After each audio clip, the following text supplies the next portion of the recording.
día más, con la gracia del Señor, proseguimos el comentario del Catecismo de nuestra Madre la Iglesia. Continuamos en esta edición del Catecismo explicando el número 538 sobre las tentaciones de Jesús en el desierto, y me quiero servir un poco para enriquecer mi explicación de los comentarios que hace Benedicto XVI en su libro Jesús de Nazaret. Ya sabemos que no es un libro magisterial, que lo escribe como teólogo, además lo dice explícitamente en el prólogo, pero obviamente pues es un libro que tiene una gran autoridad, no solo por su preparación teológica, sino por el hecho de que Dios también le haya puesto en el trono de la sucesión de Pedro y tiene una visión del conjunto de la Iglesia pues mucho más amplia, ¿no?, que la que podemos tener cualquiera de nosotros.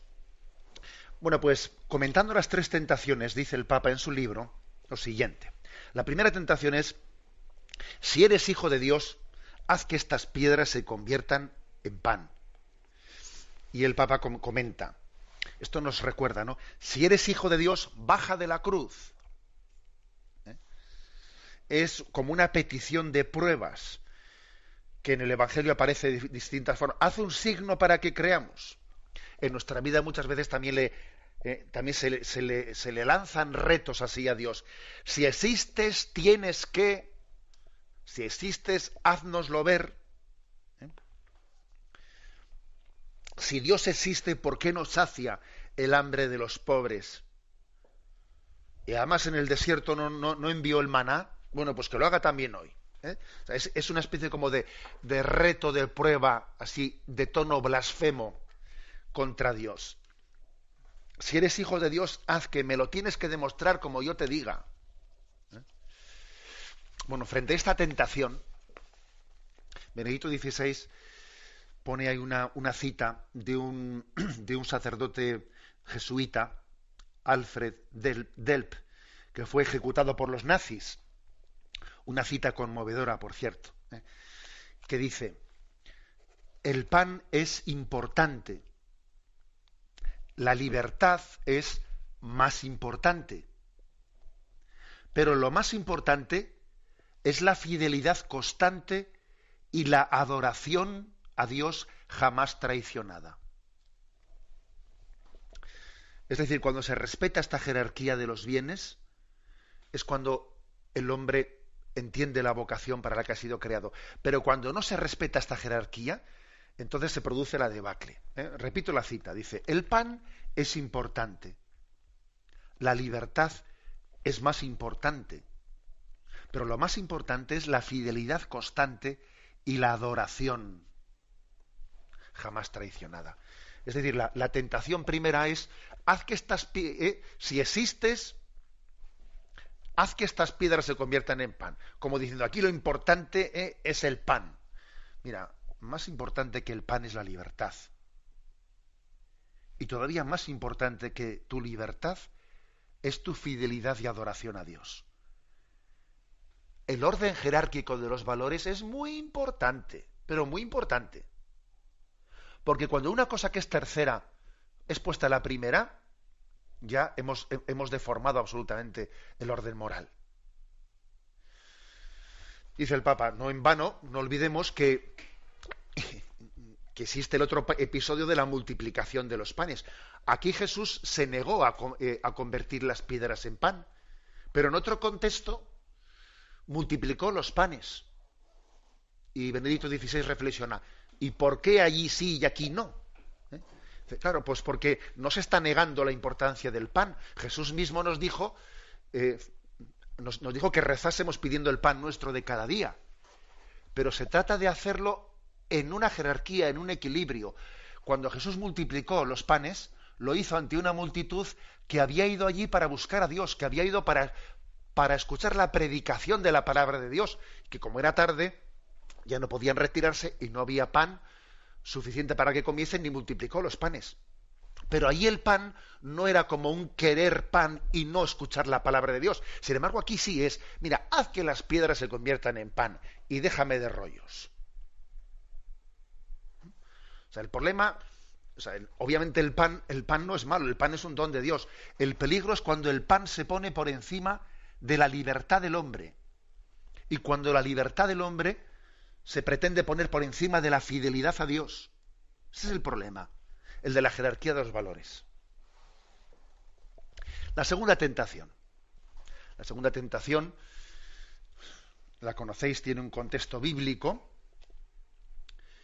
Y entonces dice, entonces el diablo le llevó a la ciudad santa, lo puso en el alero del templo y le dijo, si eres hijo de Dios, tírate abajo, porque está escrito, ha dado órdenes a sus ángeles acerca de ti y te sostendrán en sus manos para que tu pie no tropiece en las piedras. Fijaros, Satanás le cita un pasaje del Salmo 91. Está escrito allí, ha dado órdenes a sus ángeles acerca de ti, te sostendrán con sus manos, tú tírate abajo, los ángeles te cogerán para que tu pie no tropiece en las piedras. Jesús le contesta, también está escrito, no tentarás al Señor tu Dios. Es curioso porque es una tentación, dice el Papa, que se manifiesta como entre la discusión de dos teólogos. El diablo se disfraza de exégeta, de teólogo y le empieza a citar el Antiguo Testamento. Y dice el Papa en su libro, la interpretación de la Biblia puede convertirse en un instrumento del anticristo, como Satanás hace aquí. Y el Papa dice, esto es un pequeño paréntesis, a partir de los resultados aparentes de la exégesis científico-moderna, se han escrito los peores y más destructivos libros de la figura de Jesús, que llegan a desmantelar la fe. Es una cita explícita que estoy leyendo del libro del Papa. O sea, ojo con la interpretación de la Biblia, que se puede convertir en un anticristo. Cuando se lee la Biblia y se interpreta la Biblia al margen de la tradición de la Iglesia, al margen de la lectura que los santos padres han hecho de la Biblia, pretendiendo ser yo el que llegue a los evangelios al margen de, como si el dogma y la tradición me estorbasen y tengo que ser yo el que llegue directamente, eso es un peligro tremendo. Bueno, pues ¿en qué consiste pues esta segunda tentación? Según dice el Papa. Esas palabras del Salmo 91, que dice, tírate de aquí del alero del templo, que tus ángeles te cojan y ellos te desciendan, etcétera, es como, dice Benedicto XVI, una tentación en la que Jesús tenía que demostrar de esa forma que Él era Dios. De esa forma. Tú tírate, tu forma de demostrar que estás en manos de Dios es que te van a coger los ángeles y no te vas a aplastar, no te vas a estrellar ahí en la plaza. Te van a coger y te van a descender. Jesús, sin embargo, interpreta el Salmo 91 de otra forma. Él acoge el Salmo 91, pero lo acoge en la cruz, porque en la cruz Jesús se lanza y abandona en las manos del Padre. Tiene una confianza plena en el Padre. Cuando Él dice, Padre, a tus manos encomiendo mi espíritu, Él está cumpliendo el Salmo 91, ese que dice, tus ángeles te cogerán en sus manos y no dejarán que caigas, y ellos. Eso Jesús lo hace en la cruz. No mediante esta tentación que Satanás pretendía trazarle. Es la confianza plena en el Padre, en la forma que tiene Jesús, ¿no?, de llevar adelante ese cumplimiento del Salmo 91. Y la tercera tentación, tal y como es comentada por Benedicto XVI en su libro, le lleva a un lugar muy alto desde el que se divisaban todos los reinos, y le dice, todos estos reinos te daré si postrado me adoras. Y entonces es cuando Jesús le dice, vete, Satanás, porque está escrito, al Señor tu Dios adorarás y a Él solo darás culto.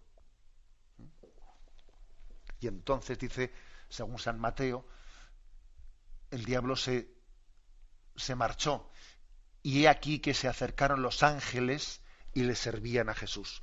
Bien, la tentación es, todos estos reinos te daré. ¿Cómo lo explica Benedicto XVI? Lo explica en conjunción con las palabras que dice Jesús en el momento en que asciende a los cielos. Se me ha dado pleno poder en el cielo y en la tierra. O sea, Jesús no niega que Él tenga poder sobre los reinos. Él es el rey de cielos y tierra. Pero, curiosamente, cuando Él va a ascender a los cielos, dice, se me ha dado pleno poder en el cielo y en la tierra. Y sin el cielo, el poder humano es equívoco. Aquí nosotros pretendemos tener el poder en la tierra desconectados del reino de Dios, hacer un reino humano que no esté abierto al reino de Dios. Se me ha dado pleno poder en el cielo y en la tierra, es decir, Jesús lo que quiere, o sea, Jesús, su realeza se traduce en instaurar el reino de Dios en esta vida. No en tener un reinado de tejas para abajo, que es lo que Satanás le pretende. Mira, todo esto te daré si postrado me adoras. Jesús es tentado, nosotros somos tentados, porque no olvidemos que todos estamos siendo tentados en Cristo. En esas tentaciones del desierto somos tentados de tener un poder que de alguna manera nos desvincule de la vocación que hemos recibido para la vida eterna, de la vocación que hemos recibido a instaurar el reino de Dios en esta vida. Es decir, que Benedicto XVI interpreta esta tentación de la siguiente manera.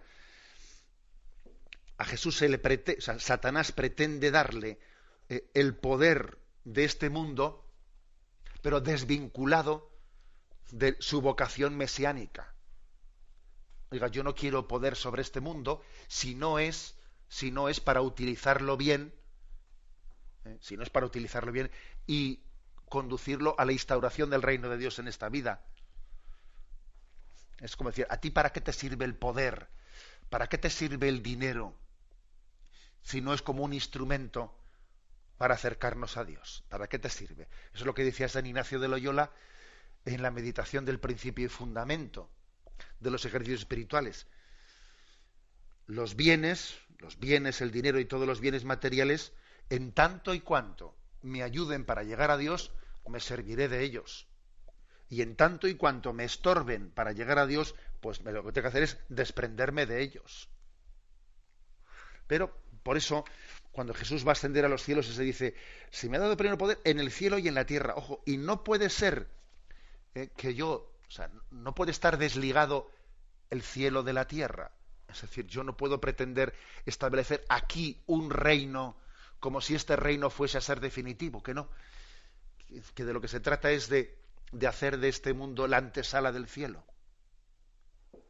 De lo que se trata es de poner mis cualidades, mis talentos, mi dinero, ponerlo al servicio de la construcción del reino de Dios. Bien, esta es la perspectiva, digamos, en la que Benedicto XVI explica así brevemente las tres tentaciones. Pero, como he dicho, quizás es muy importante el contexto genérico de las tres. Es decir, que las tentaciones del desierto consideradas no una por una, sino las tres en conjunto, Benedicto XVI da la siguiente explicación de esas tres tentaciones. Es como pretender hacer como un reto al hombre, un reto de decir, a ver, el orden de Dios, los caminos de Dios, ¿sirven para esta vida? O en el fondo lo que tenemos que hacer es fundar un orden moral distinto, entre comillas, realista, porque Dios es utópico, los valores de Dios no son traducibles a esta vida, en lo que al final lo que sirve es el dinero, el poder, etcétera. Es decir, existe, o sea, por lo tanto, existe la posibilidad, ¿no?, de caminar y construir un mundo nuevo desde los valores de Dios y del Evangelio, o nosotros tenemos, ¿no?, que buscarnos por nuestra cuenta ese recurso al poder, al placer, al prestigio, para construir una vida feliz. Bien, continuaremos si Dios quiere, porque todavía nos faltan 2 puntos más para concluir la explicación de las tentaciones del desierto. Me despido con la bendición de Dios Todopoderoso, Padre, Hijo y Espíritu Santo. Alabado sea Jesucristo.